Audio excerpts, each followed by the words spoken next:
గుంటూరు ఉండవల్లిలో ఉద్రిక్తత చోటు చేసుకుంది. సీడ్ యాక్సిస్ రోడ్డుకు ఇవ్వని పొలాలను స్వాధీనం చేసుకుంటున్నారు సిఆర్డీఏ అధికారులు.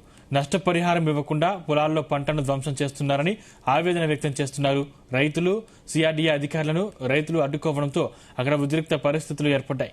దీంతో పోలీసులు భారీగా మోహరించారు. సిఆర్డీఏ అధికారులను లాక్కెళ్లారు పోలీసులు.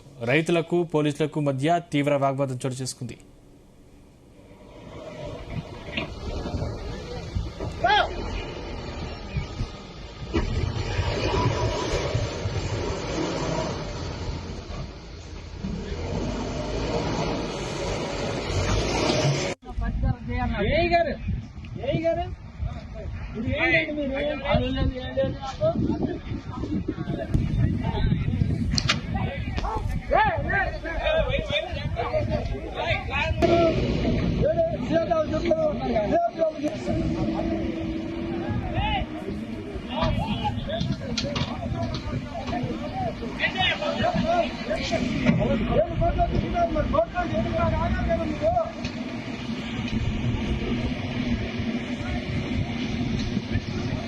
భోజనాలు పెట్టేదాన్ని కూడా రైతులు పడుతున్నాయి. రోడ్డుకి ఎత్తానన్నా